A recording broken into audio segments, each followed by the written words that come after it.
से बता देता हूं।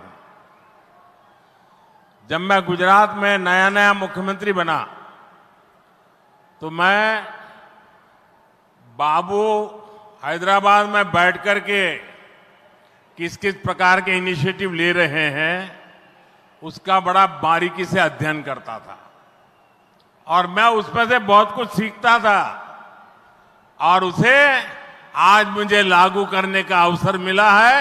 मैं लागू कर रहा हूं। ఇప్పుడు చంద్రబాబు గారు మీరందరి ముందు నాకు టెక్నాలజీ నాతో మొదలైందన్నట్టుగా ప్రశంసిస్తున్నారు. కానీ నేను మీ అందరికీ కూడా ఒక రహస్యం చెప్తాను. నేను సరికొత్తగా ముఖ్యమంత్రి అయినటువంటి రోజుల్లో గుజరాత్లో ఉన్నప్పుడు అప్పుడు చంద్రబాబు నాయుడు గారు ఆంధ్రప్రదేశ్లో హైదరాబాద్లో ఐటీని ఏ రకంగా డెవలప్ చేస్తున్నారో నేను క్లోజ్గా అబ్జర్వ్ చేసి అధికారులను కూడా పెట్టి అబ్జర్వ్ చేయించి ఆ రోజు నేను చాలా దగ్గరగా తెలుసుకున్నటువంటి విషయాలు మళ్ళీ తిరిగి ఈ రోజు ఆంధ్రప్రదేశ్కి వచ్చి మళ్ళీ మీ అందరి ముందు ఈ రోజు నేను చేయగలుగుతున్నానన్నది తెలియజేస్తున్నాను. और मैं अपने अनुभव से कहता हूं, फ्यूचर टेक्नोलॉजी हो, बहुत बड़े स्केल पर काम करना हो और जल्दी से इसे जमीन पर उतारना हो तो वो काम चंद्रबाबू उत्तम से उत्तम तरीके से कर सकते हैं. అలాగే నా అనుభవంతో చెప్తున్నాను. పెద్ద స్కేల్లో ప్రాజెక్టులు చేయాలన్నా తొందరగా అవి పూర్తి చేయాలన్నా మంచి క్వాలిటీతో అవన్నీ కూడా పూర్తి చేయాలన్నా దేశంలో చంద్రబాబు నాయుడు గారి కంటే దాంట్లో మిన్న మరెవ్వరూ కూడా లేరు అనేది ఈ సభాముఖంగా తెలియజేస్తున్నాను. साथियों, 2015 में मुझे प्रजा राजधानी का शिलान्यास करने का अवसर मिला था. बीते सालों में केंद्र सरकार ने हर प्रकार से अमरावती के लिए मदद दी है. यहां बेसिक इंफ्रास्ट्रक्चर के निर्माण के लिए सभी कदम उठाए गए हैं. अब चंद्रबाबू गारू के नेतृत्व में राज्य सरकार बनने के बाद सारे ग्रह जो लगे थे अब हट गए हैं.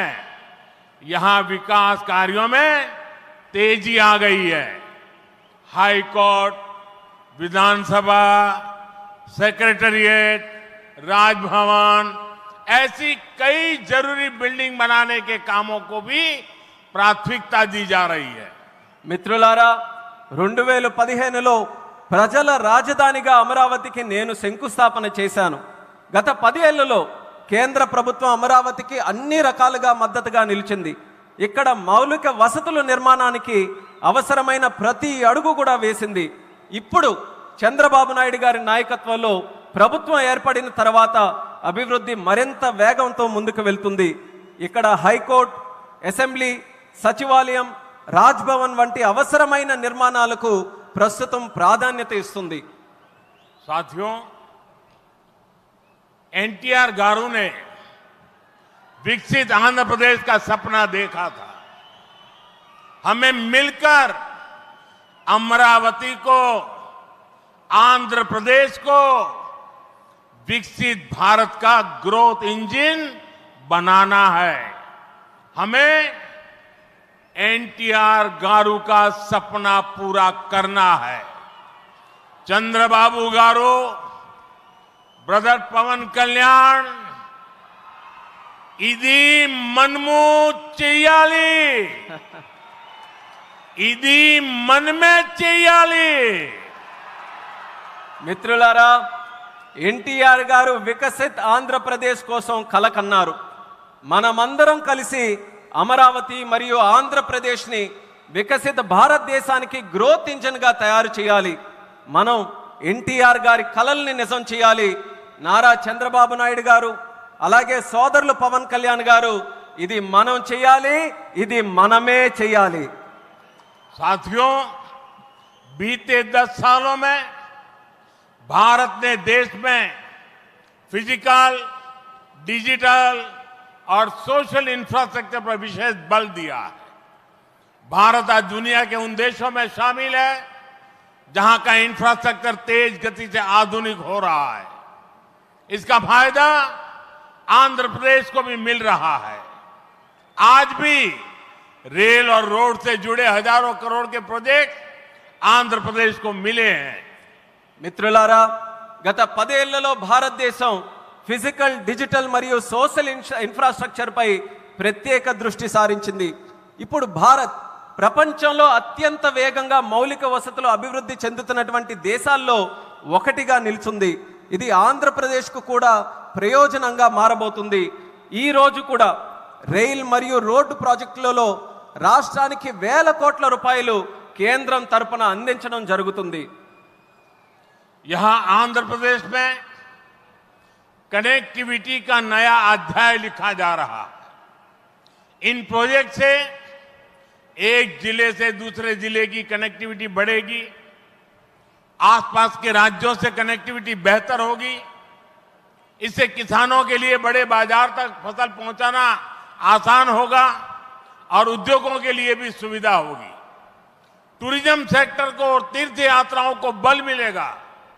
जैसे रेनीगुंटा नायडूपेटा हाईवे से तिरुपति बालाजी के दर्शन आसान होंगे। लोग बहुत कम समय में वेंकटेश्वर स्वामी के दर्शन कर पाएंगे। ఆంధ్రప్రదేశ్లో కనెక్టివిటీకి ఒక కొత్త అధ్యాయం మొదలవబోతుంది. ఈ ప్రాజెక్టులతో ఒక జిల్లాకు మరొక జిల్లాకు కనెక్టివిటీ పెరుగుతుంది. పక్క రాష్ట్రాలతో కూడా అనుసంధానం ఏదైతే ఉందో అది కూడా మెరుగు కాబోతుంది. ఈ ప్రాజెక్టుల వల్ల రైతులకి పెద్ద మార్కెట్లకు తక్కువ సమయంలో తమ పంటని తీసుకొని వెళ్ళడానికి సులభం అవుతుంది. అలాగే ఉద్యోగస్తులు మరియు పారిశ్రామికులు కూడా సౌకర్యం కలుగుతుంది. పర్యాటకం, తీర్థయాత్రలకి ఆ రంగాలకి కూడా ఉపయోగపడుతుంది. ఉదాహరణకు రేణుగుంట నుంచి నాయుడుపేట కొత్త హైవే ఏదైతే ఉందో దాని ద్వారా తిరుపతి వెంకన్న స్వామి వారి దర్శనం చాలా సులభంగా మనకు అవుతుంది.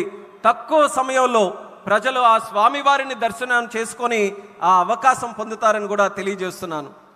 साथियों, दुनिया में जो भी देश तेजी से विकसित हुए हैं उन्होंने अपनी रेलवे पर बहुत अधिक बल दिया है। बीता दशक भारत में रेलवे के ट्रांसफॉर्मेशन का रहा है। भारत सरकार ने आंध्र प्रदेश में रेलवे के विकास के लिए रिकॉर्ड पैसे भेजे हैं। वर्ष 2009 से 2014 तक आंध्र प्रदेश और तेलंगाना के लिए रेलवे का कुल बजट 900 करोड़ रुपए से भी कम था, जबकि आज सिर्फ आंध्र का ही रेल बजट 9000 करोड़ रुपए से ज्यादा का है, यानी करीब 10 गुना से ज्यादा की बढ़ोतरी हुई है। మిత్రులారా, ప్రపంచంలో వేగంగా అభివృద్ధి చెందిన దేశాలు ఏవైతే ఉన్నాయో అవన్నీ కూడా తమ రైల్వే మీద చాలా ప్రాముఖ్యత సారించారు. గత దశాబ్దంలో భారతదేశంలో కూడా రైల్వే మీద ఎక్కువగా పరివర్తన జరిగింది. కేంద్ర